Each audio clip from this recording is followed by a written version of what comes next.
아들의 집에 도착했을 때 이미 땀이 비 오듯 흘러 눈을 제대로 뜰 수 없을 만큼 지쳤습니다.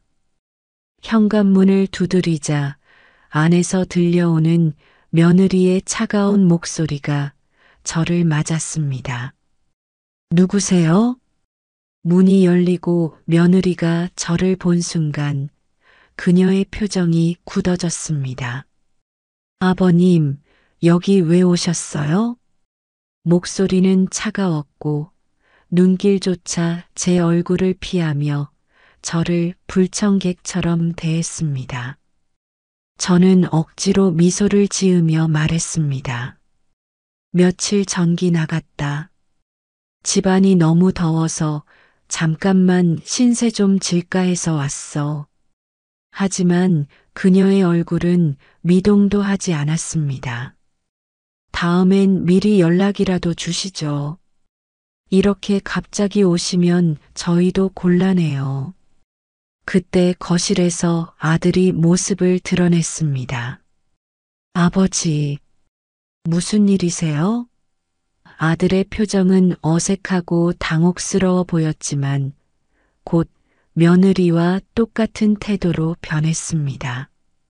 저희 집도 지금 너무 복잡해요. 사실 아버지가 여기 계시면 저희도 좀 불편하거든요. 그 말을 듣는 순간 가슴이 철렁 내려앉았습니다. 저는 손에 들고 있던 낡은 가방을 더 꽉 쥐며 억지로 웃음을 지었습니다. 그래, 내가 괜한 짓을 했구나.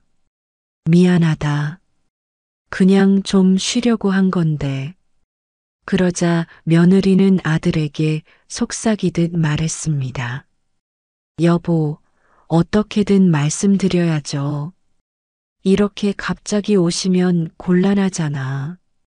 아들은 한숨을 쉬며 제게 말했습니다.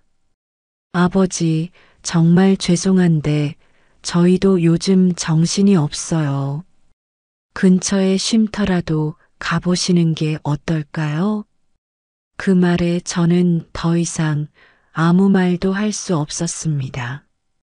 땀에 젖은 손으로 이마를 훔치며 다시 걸음을 돌릴 수밖에 없었어요. 그들이 문을 닫는 소리가 뒤에서 들려왔습니다. 안녕하세요. 오늘은 정말 믿기 힘든 사연을 준비했는데요. 폭염 속에서 쉴 곳을 찾기 위해 아들 집을 방문했지만 상상도 못할 냉대를 겪은 분의 이야기입니다. 어떻게 된 일일까요? 이 이야기가 어떤 방향으로 흘러가게 될지 궁금하시죠? 그럼 오늘의 사연 바로 들어보겠습니다. 안녕하세요.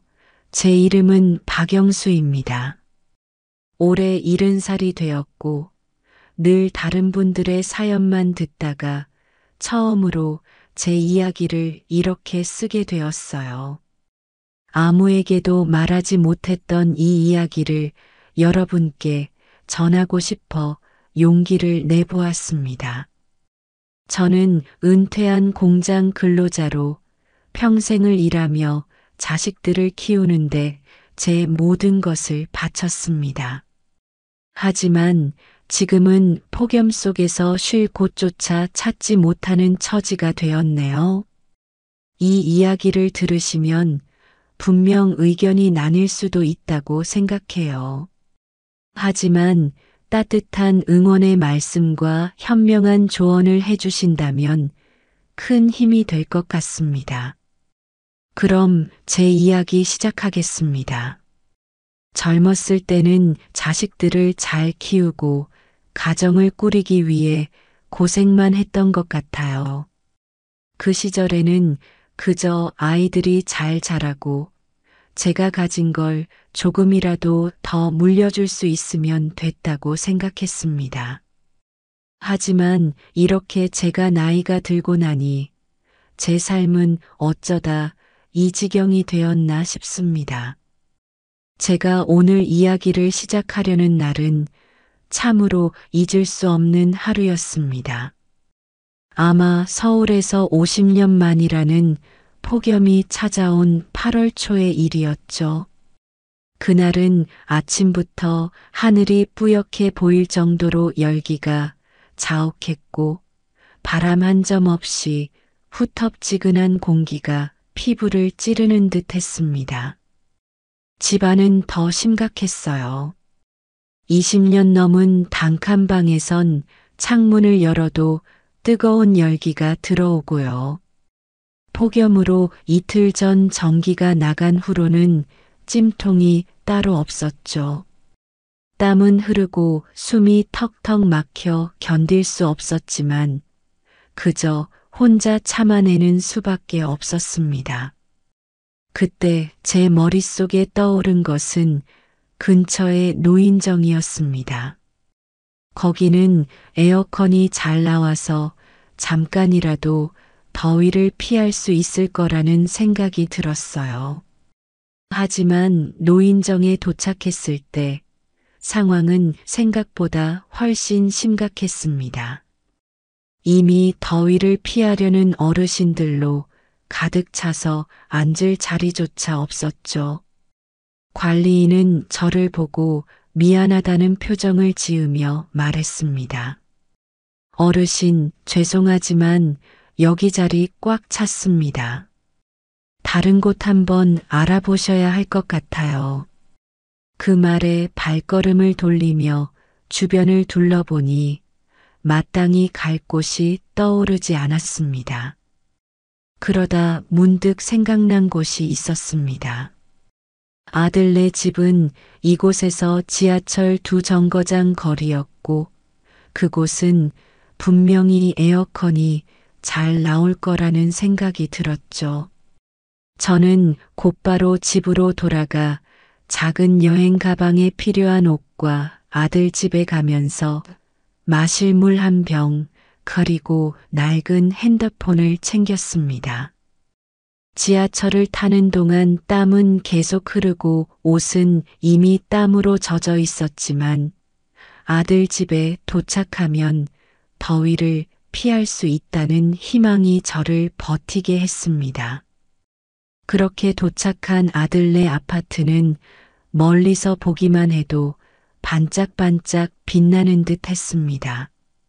멀쩡한 대문 앞에 서서 초인종을 누르는 손이 조금 떨렸습니다. 현관문이 열리고 며느리가 제 모습을 보며 한숨을 쉬었습니다. 아버님, 갑자기 무슨 일이세요? 며느리의 말투는 당황스러움과 불쾌함이 섞여 있었습니다. 저는 서둘러 말을 꺼냈습니다. 며칠만 좀 신세 좀 질까 해서 왔어. 전기가 나가서 도저히 집에 있을 수가 없구나. 하지만 며느리는 입을 다물고 뒤를 돌아보며 아들을 불렀습니다. 여보, 아버님 오셨어. 아들은 거실로 나와 제 모습을 보며 잠시 멈칫하더니 고개를 살짝 숙이며 인사를 했습니다. 아버지, 웬일이세요? 여기까지 오시고. 그때 며느리가 끼어들었습니다. 여보, 우리도 지금 정신없는데. 아버님 집이 더워도 여기 오시는 건 좀. 그녀의 말이 끝나기도 전에 아들이 다급하게 말을 덧붙였습니다. 아버지, 저희 집이 지금 너무 복잡합니다. 애들 방학이라 난리도 아니고 저희도 에어컨 고장 날까봐 신경 쓰는 중이라 아버지께서 좀 이해해 주셨으면 좋겠습니다. 그 순간 제 가슴이 철렁 내려앉았습니다. 더위를 피해왔지만 정작 여기서도 외면받고 있는 제 모습이 초라하게 느껴졌습니다. 땀으로 젖은 옷이 몸에 달라붙었고 저는 억지로 웃음을 지으며 말했습니다. 그래, 내가 괜한 짓을 했구나. 미안하다. 그냥 좀 쉬려고 했는데. 며느리는 빠르게 말을 이었습니다. 근처에 쉼터 가시는 게 더 편하실 거예요. 요즘 같은 날에 이 동네 쉼터도 괜찮대요. 그들은 끝내 저를 들이지 않았습니다. 뜨거운 아스팔트를 다시 걸으며 저는 이 무더위 속에서 내 삶이 어디로 가고 있는지 알 수 없었습니다. 거리를 걸어가며 흘러내리는 땀을 닦아내는 것도 포기한 지 오래였습니다. 머리부터 발끝까지 온몸이 땀으로 젖어 축축했지만 뜨거운 열기는 조금도 가시지 않았습니다. 아스팔트는 제 발바닥을 뚫고 올라오는 것처럼 뜨겁게 달궈져 있었고 머리 위로 내리쬐는 햇살은 제 몸을 더욱 지치게 만들었습니다. 아들네 집을 나올 때의 장면이 머릿속을 떠나지 않았습니다. 초인종을 눌렀을 때 며느리가 보였던 굳은 얼굴, 아들이 무겁게 내뱉던 그 말들이 계속 귀에서 맴돌았습니다. 아버지, 정말 죄송한데 저희도 너무 바빠서 이 더위에 바쁜 게 대수일까요? 제가 아이들에게 민폐를 끼치는 존재로 보였을까요? 아니, 사실 그들은 이미 저를 그렇게 보고 있었던 걸지도 모릅니다. 저는 발걸음을 멈추고 잠시 서서 숨을 고르며 주위를 둘러보았습니다. 대낮의 거리는 텅 빈 듯했습니다.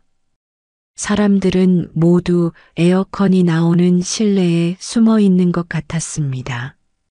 반면에 저는 어디에도 갈 곳이 없었습니다.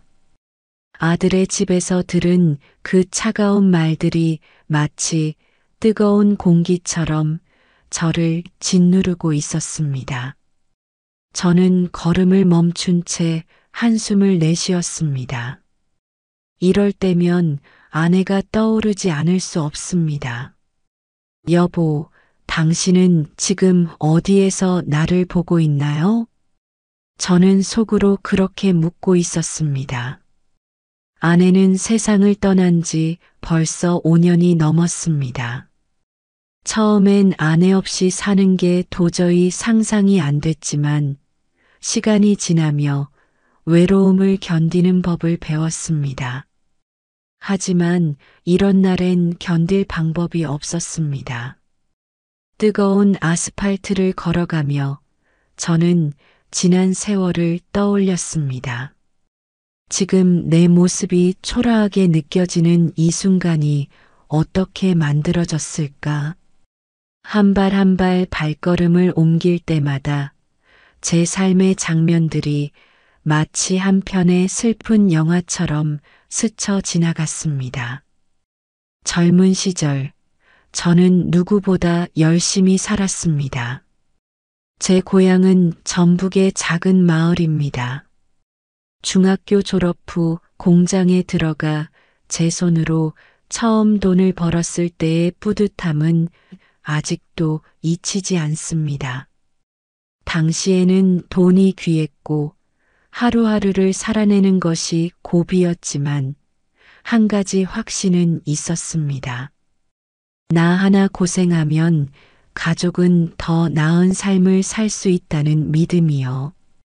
결혼 후에는 정말 쉬지 않고 일했습니다. 하루에 12시간 넘게 일하고도 퇴근하면 아이들을 재우고 아내와 가게를 꾸릴 방법을 논의했습니다. 아내는 살림살이를 책임지며 작은 돈이라도 아껴 미래를 준비했습니다. 우리 부부는 함께 꿈을 꾸었습니다. 아이들이 태어나고 나서부터는 책임감이 더 커졌습니다. 특히 첫째 아들 준호가 태어났을 때 그의 웃는 얼굴을 보며 저는 모든 것을 걸기로 결심했습니다. 준호가 학교에 갈 때 새 신발을 사주고 그가 축구를 하고 싶어 할 때는 더 일을 했습니다. 딸 혜선은 공부를 좋아하는 아이였고 저희는 혜선에게 좋은 교육을 시켜주려고 무던히 애썼습니다. 삶은 잠시나마 저희에게 보답하는 듯 했습니다. 40대 중반에 회사에서 승진하면서 월급이 늘었고 작은 아파트라도 사게 되어 가족에게 안정된 보금자리를 줄 수 있었습니다. 아내와 저는 웃음이 많아졌고 준호와 혜선은 열심히 공부하며 저희의 자랑이었습니다.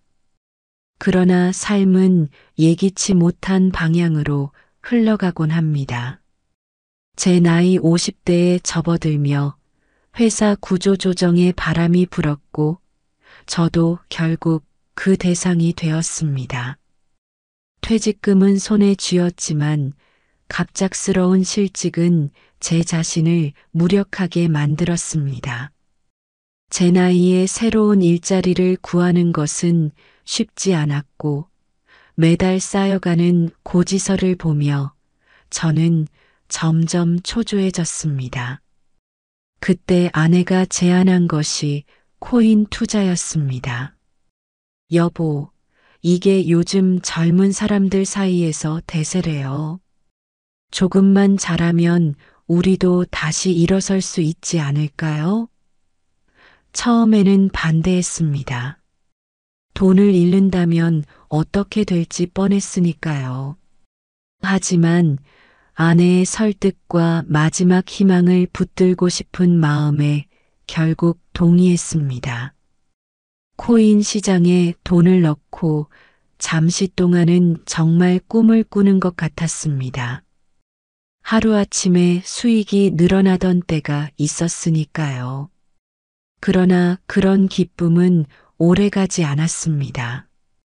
코인의 가치가 급격히 하락하며 상장 폐기 위기에 몰렸고 저희는 그 코인을 처분하지도 못한 채 남겨둬야 했습니다. 그 사건 이후로 저는 모든 것을 잃었다는 생각에 잠겼습니다. 아내는 고생 끝에 몸이 쇠약해졌고 병으로 세상을 떠났습니다. 아내가 떠난 후 저는 그 코인에 대해 생각하는 것조차도 싫어졌습니다. 남겨진 가치는 없었고 그저 실패의 상징으로 저를 따라다니는 것 같았습니다. 이제는 그나마 가지고 있던 작은 집에서 혼자 지내며 아이들에게 기댈 수밖에 없게 되었습니다. 그런데 오늘 이 폭염 속에서 아들 집의 문 앞에서조차 거절당한 것입니다. 제가 평생을 바쳐 키운 아들이 저를 이렇게 외면할 줄은 정말 몰랐습니다. 그러다 문득 딸 혜선의 얼굴이 떠올랐습니다. 그녀는 결혼 후 서울의 다른 동네로 이사 갔습니다. 그래, 딸네 집은 마지막 희망일지도 모릅니다. 이 더위 속에서 갈 곳이 없는 제게는 딸의 집으로 가는 것 외에는 선택지가 없었습니다. 가방을 끌며 지하철로 다시 향했습니다. 내내 더운 열기로 지치고 지하철에서도 냉방이 제대로 되지 않아 땀은 계속 흐르고 있었습니다. 아내 생각이 더 났습니다. 아내는 생전에 제가 기댈 수 있는 유일한 존재였습니다. 제가 힘들어할 때마다 여보, 괜찮아. 우리는 항상 같이 헤쳐나갔잖아. 라며 따뜻하게 손을 잡아주곤 했습니다. 그런 그녀가 떠난 지금 저는 혼자서 모든 걸 견뎌야 한다는 현실이 너무나 버겁게 느껴졌습니다. 문득 결혼 초반의 기억이 떠올랐습니다. 한낮의 더위를 피하려고 아내와 함께 우거진 숲길을 걸었던 그날이 생각났습니다. 그때는 가진 것이 없었지만 서로를 위하는 마음만으로도 충분히 행복했습니다. 여보, 나 혼자서 너무 오래 버티고 있는 건가 봐. 그때의 행복했던 기억들이 지금의 고통과 맞물려 제 가슴을 더욱 아프게 했습니다. 혜선의 아파트에 도착했을 때 저는 속으로 딸이 저를 반갑게 맞아주길 바라는 마음뿐이었습니다. 어쩌면 딸아이는 저를 반겨줄지도 모른다는 생각에 저는 발걸음을 옮기기 시작했습니다. 그래, 혜선이는 다르겠지. 그래도 딸인데. 그렇게 스스로를 다독이며 걸음을 재촉했습니다. 혜선은 어릴 때부터 유난히 애교가 많았고 저와의 추억도 많았습니다. 학교에서 발표회를 할 때마다 아빠 내일 꼭 오셔야 해요. 라며 손을 잡고 당부하던 혜선의 모습이 떠올랐습니다. 결혼을 하고 나서는 바빠서 자주 보진 못했지만 그래도 가끔씩 저를 찾아와 아빠 잘 지내세요? 라며 안부를 물어주던 딸이었습니다. 딸의 집에 도착했을 때 저는 문을 두드리며 잠시 멈칫했습니다. 혜선아, 아빠다. 잠시 후 딸이 문을 열었고 그녀의 표정은 예상과 달리 어두웠습니다. 아빠, 갑자기 무슨 일이세요? 그녀의 물음은 마치 저를 경계하는 듯한 느낌을 주었습니다. 저는 최대한 부드럽게 웃으며 말했습니다. 혜선아, 아빠가 집이 너무 더워서 잠깐 신세를 좀 지려고 왔어. 전기가 나가서 집에 있을 수가 없구나. 그러나 그녀는 미안한 표정을 지으며 고개를 저었습니다. 아빠, 미리 말씀이라도 주시지. 애들이 방학이라 집이 난장판이에요. 아빠까지 오시면 더 정신 없어질 것 같아요. 죄송해요. 그 말을 듣는 순간 제 가슴은 한없이 무너져 내렸습니다. 제가 아빠로서, 부모로서 딸에게조차 이방인이 된 것 같았습니다. 그래, 알았다. 아빠가 괜한 짓을 했구나. 미안하다, 혜선아. 저는 무거운 가방을 다시 끌고 발길을 돌렸습니다. 길을 걸으면서도 머릿속은 복잡했습니다. 왜 내 자식들은 이렇게 되었을까? 내가 뭘 잘못한 걸까? 저는 끝없이 자책하며 눈물이 맺히는 걸 참아야 했습니다. 아스팔트는 여전히 뜨거웠고 발은 천근만근처럼 무거웠습니다. 머릿속에서 아내의 목소리가 들리는 듯 했습니다. 여보, 우리 아이들은 언젠가 깨달을 거야. 당신이 얼마나 애썼는지. 하지만 그 목소리마저도 더위를 이기게 하진 못했습니다. 저는 결국 다시 집으로 돌아가는 길에 올랐습니다. 이제는 어디에도 기대지 않고 혼자 견뎌내야 한다는 생각뿐이었습니다. 집으로 돌아오는 길은 끝없이 더운 열기로 가득 찼습니다. 아스팔트에서 올라오는 열기는 제 발걸음을 무겁게 했고 짐을 든 손은 이미 땀으로 미끄러웠습니다. 머릿속엔 계속 아들과 딸에게 들었던 차가운 말들이 떠올랐습니다. 아버지, 저희도 정신없어요. 애들 때문에 집이 난장판이라. 미안해요, 아빠. 그 말들이 무거운 돌처럼 제 가슴에 내려앉았습니다. 자식들은 자신들의 가정을 꾸리느라 바쁘겠지. 나는 그들의 삶에서 방해만 되는 존재인가? 이런 생각이 머릿속을 떠나지 않았습니다. 집에 도착했을 때 문을 열고 들어서는 순간 숨이 턱 막혔습니다.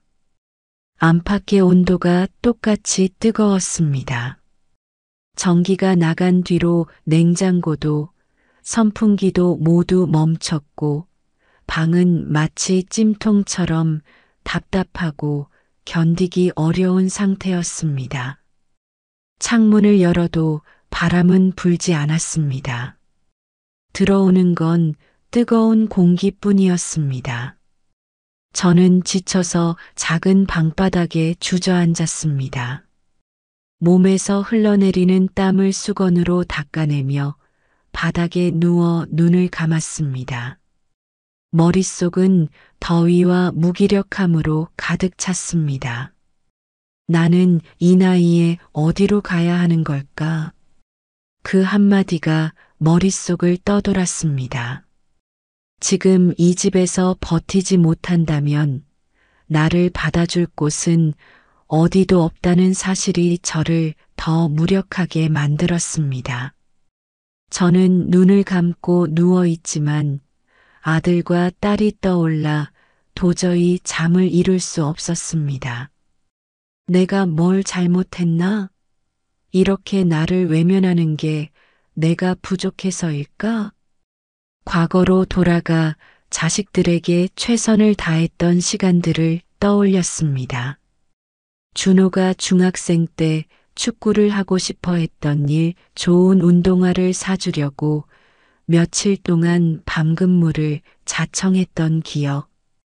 딸 혜선이가 공부를 하고 싶어 했을 때 학원비를 마련하려고 반찬 가게에서 아르바이트를 하며 애썼던 날들.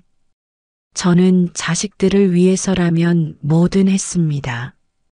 그들이 배부르고 부족함 없이 성장하기를 바랐습니다. 그런데 그 자식들이 지금 제게 이런 식으로 등을 돌리고 있다는 게 도무지 믿어지지 않았습니다. 내가 너무 바라기만 했던 걸까? 아니면 내가 뭔가를 잘못한 걸까? 자책과 속상함이 뒤섞인 생각들이 꼬리에 꼬리를 물며 제 마음을 괴롭혔습니다. 문득 아내가 보고 싶어졌습니다. 아내는 이 모든 순간에 저를 가장 먼저 위로해 줬을 겁니다. 여보, 아이들을 너무 원망하지 마. 우리 둘이 그래도 잘 살았잖아. 아내는 그런 말을 하며 따뜻하게 제 손을 잡아줬을 겁니다. 아내는 언제나 강하고 현명한 사람이었습니다. 제가 지쳐 있을 때도 그녀는 언제나 빛이 되어 주었습니다. 그런데 그녀가 떠난 지금 나는 이 모든 걸 홀로 견뎌야 한다는 사실이 너무나 두려웠습니다. 여보, 내가 너무 약해진 건가 봐. 제가 누워있는 방 한편에는 아내와 함께 찍은 사진이 놓여 있었습니다. 사진 속 아내는 미소를 짓고 있었지만 저는 더 이상 그 미소를 볼 수 없다는 사실이 더욱 저를 외롭게 만들었습니다. 밤이 되었지만 더위는 조금도 가시지 않았습니다. 어둠 속에서도 방 안은 찜통처럼 뜨겁고 답답했습니다. 전기가 나간 집안에는 불빛도 없어서 작은 손전등 하나의 의지에 물 한 잔을 마셨습니다. 물 한 모금을 마시는 것도 뜨거운 기운 때문에 금세 땀으로 변하는 것 같았습니다. 그 순간 저는 깨달았습니다. 나는 지금 이렇게 혼자 모든 것을 견뎌야만 한다는 것을요. 자식들은 저를 외면하고 아내는 곁에 없고 이 더운 세상에서 나 혼자 살아가야 한다는 사실이 너무나 서러웠습니다. 그렇게 무기력한 밤이 지나갔습니다. 잠을 제대로 이루지도 못한 채로 뜨거운 아침 햇살이 방 안을 가득 채웠습니다. 저는 벌떡 일어나 다시 한번 생각했습니다. 이대로 살 수는 없다. 뭔가 바꿔야 한다. 이렇게 무기력하게 더위에 지칠 수는 없어. 하지만 무엇을 해야 할지는 알 수 없었습니다. 이제 내가 할 수 있는 일이 무엇인지, 어디서부터 다시 시작해야 하는지 그저 막막하기만 했습니다. 다음 날 아침 집안의 열기는 전날보다 더 가득 찬 것처럼 느껴졌습니다. 전기가 끊긴 집에서 더위를 견딘다는 것은 고문에 가까운 일이었습니다. 그나마 마시려고 냉장고에 두었던 물조차 미지근하게 변해 있었고, 저는 이 뜨거운 공간에서 버텨야 한다는 사실이 너무나 고통스러웠습니다. 이대로는 안 되겠다. 머릿속에 이런 생각이 떠올랐지만 제가 뭘 어떻게 해야 할지 도무지 알 수 없었습니다. 문득 딸 혜선과 아들 준호의 모습이 떠오르며 다시 마음이 서글퍼졌습니다. 며칠 전 아들 집에서 쫓겨난 기억이 떠올랐습니다. 아들의 굳은 표정과 며느리의 차가운 말투가 여전히 귀에 맴돌았습니다. 아버지, 정말 죄송한데 저희도 너무 정신이 없어서요. 다른 데를 알아보시는 게 좋을 것 같아요. 딸 혜선의 집에서 들은 말도 그와 다르지 않았습니다. 아빠, 저희 집은 애들 때문에 너무 바빠요. 미리 말씀을 주셨으면 좋았을 텐데 죄송해요. 두 자식 모두 저를 받아들이지 않았습니다. 그 차가운 태도와 말들에 저는 다시 한번 스스로를 원망할 수밖에 없었습니다. 나는 과연 부모로서 제대로 역할을 했던 걸까? 내가 젊은 시절에 무언가를 더 잘못했더라면 지금 이 상황은 달라졌을까? 무더운 집에서 아무것도 하지 못한 채 누워 있을 때면 자꾸 아내가 떠오르곤 했습니다. 아내는 제게 언제나 현실적인 조언을 해주던 사람이었죠. 여보, 우리 힘내자. 아이들한테 기대는 것도 좋지만 당신도 당신답게 살아야지. 그 말들이 생전에는 당연하게 들렸는데 지금은 그 말이 얼마나 소중했는지 알 수 있었습니다. 저는 아내와 함께했던 마지막 시간들을 떠올렸습니다. 병상에서 누워 힘겹게 숨을 몰아쉬던 그녀는 저를 붙잡고 이런 말을 했습니다. 여보, 나 없어도 잘 살아야 해요. 아이들이 당신 곁에 있을 거야. 너무 외로워하지 말고. 하지만 아내의 말처럼 아이들은 제 곁에 없었습니다. 그 사실이 더욱 아내의 빈자리를 크게 느끼게 만들었습니다. 저는 고통스러운 더위 속에서 문득 이런 생각이 들었습니다. 아내도 없고 아이들도 나를 외면했는데 이제 나는 어디로 가야 할까? 무기력과 절망감이 저를 점점 짓눌렀습니다. 순간적으로 이런 생각마저 들었습니다. 그냥 이 더위 속에서 조용히 사라질 수 있다면 차라리 그게 나을지도 모르겠다. 그때 낡은 핸드폰이 떨리는 소리가 들렸습니다. 전화벨이 울리고 있었습니다. 저는 누구에게도 연락을 받은 적이 없었기에 핸드폰을 들고 화면을 확인하며 당황했습니다. 발신인은 오 여사. 아내와 함께 코인 투자에 관해 이야기하던 지인이었습니다. 여보세요? 제 목소리는 쉰 듯 가라앉아 있었습니다. 하지만 오 여사의 목소리는 전혀 예상치 못한 밝음으로 가득했습니다. 영수 씨, 세상에 그거 들었어요? 그 코인 말이에요. 우리가 투자했던 거. 저는 머리가 멍해졌습니다. 코인? 뭐 말이에요?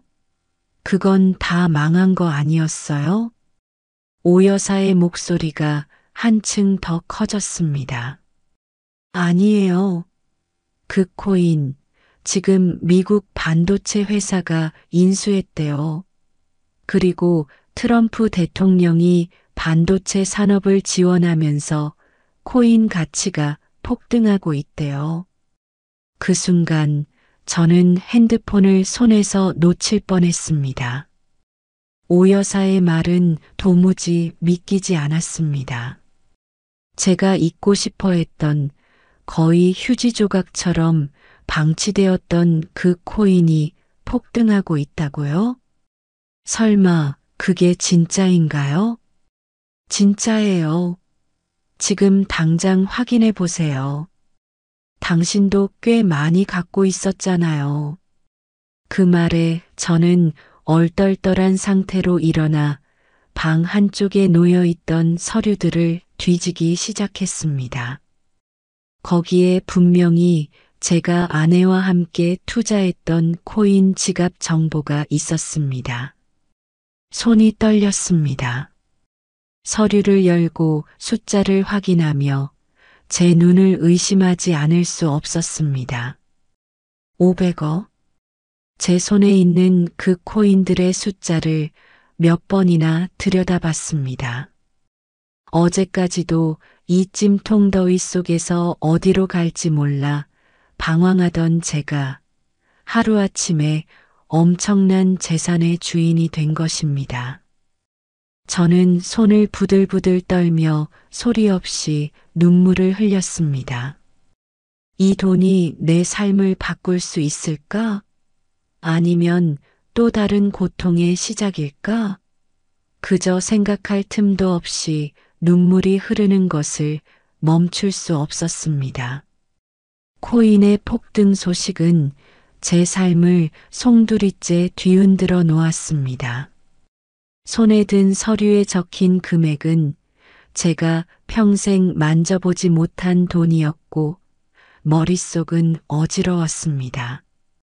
이게 정말 나에게 벌어진 일일까? 찜통 같은 방 안에서 저는 한동안 멍하니 서류를 들여다보았습니다. 가장 먼저 떠오른 건 아들과 딸이었습니다. 그러나 아이들이 나를 냉대했던 순간들이 머릿속을 스쳤습니다. 아버지, 다른 곳 알아보세요. 아빠, 여기도 너무 정신없어서요. 이제 와서 이 돈의 소식을 들으면 그들은 어떤 반응을 보일까? 머릿속엔 이미 그려지는 그림이 있었습니다. 그들은 다시 제 곁에 다가와서 제가 필요하다고 말하겠죠. 하지만 그게 진심일까요? 아니면 이 돈을 바라본 욕망일까요? 저는 아이들에게 알리지 않기로 결심했습니다. 그 이유는 단순했습니다. 돈으로 아이들의 마음을 돌릴 수 없다. 그들이 스스로 깨닫지 않는 한 나를 진정으로 대하지 않을 것이다. 그 판단이 차가울 수도 있었지만 이 선택은 저를 위한 것이었습니다. 저는 다시 아내의 사진을 바라보았습니다. 여보, 당신이라면 어떻게 했을까? 아내는 평생 동안 우리 가족을 위해 헌신했던 사람입니다. 제가 이 돈을 어떻게 써야 할지 그 누구보다 잘 알 것 같았습니다. 아내가 병상에서 했던 마지막 부탁이 떠올랐습니다. 아이들을 잘 부탁해요. 당신도 행복해져야 해요. 아내의 부탁에서 중요한 부분은 저를 위한 것이기도 했습니다.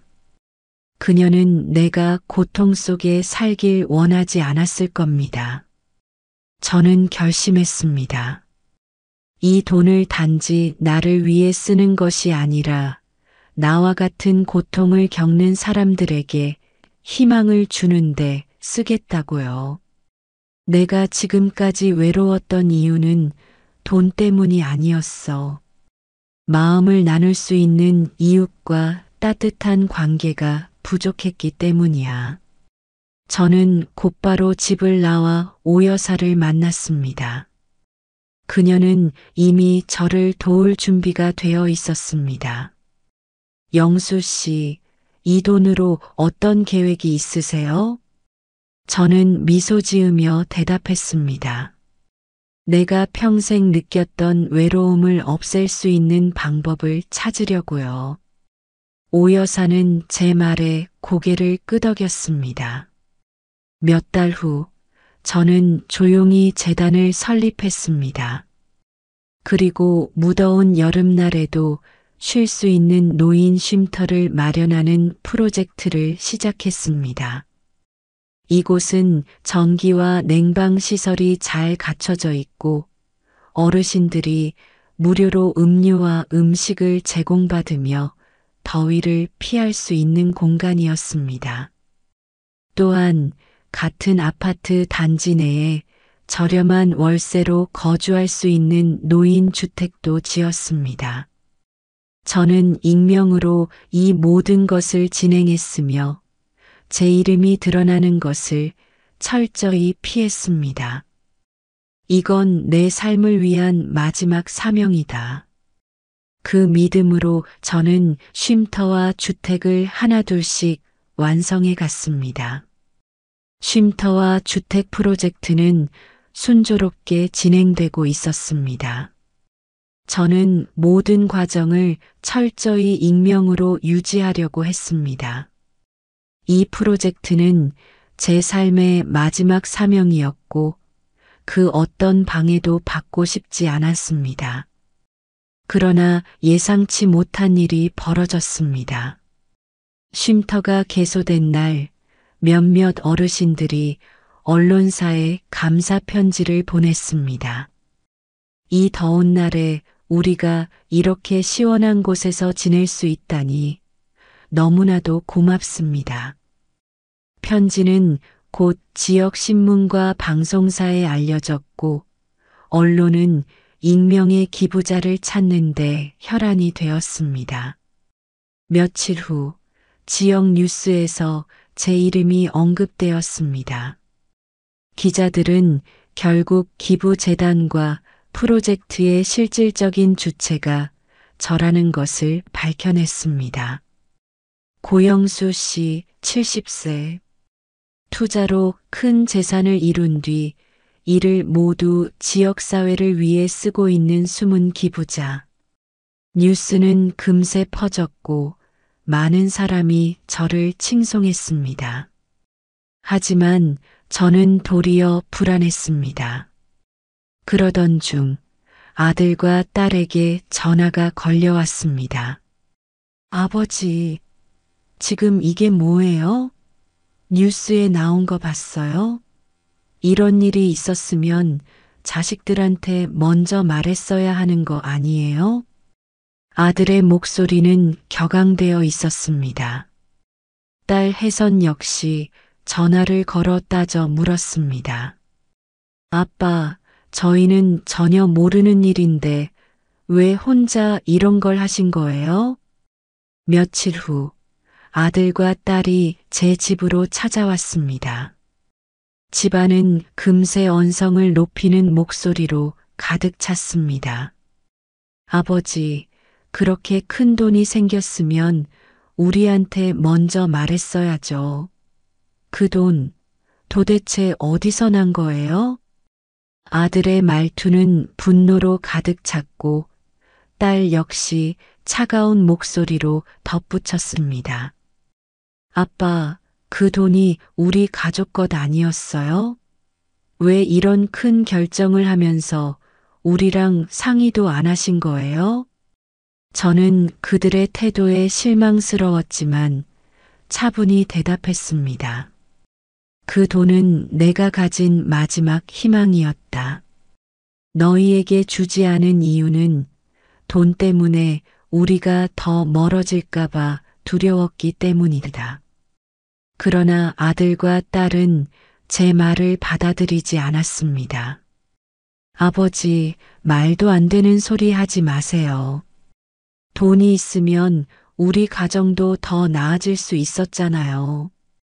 자식들과의 대화는 계속 이어졌습니다. 그들이 제게 화를 낼수록 저는 아내를 떠올리지 않을 수 없었습니다. 아내가 병상에서 남겼던 말이 다시금 떠올랐습니다. 여보, 아이들을 너무 원망하지 마세요. 당신은 항상 그들을 사랑해 줄 사람입니다. 결국 저는 결단을 내렸습니다. 좋다. 너희에게 집 한 채씩은 마련해 주마. 하지만 그 외의 재산은 이미 내 계획대로 진행될 것이다. 이건 내가 해야만 하는 일이다. 자식들은 제 말을 듣고도 여전히 불만을 드러냈지만 저는 더 이상 흔들리지 않았습니다.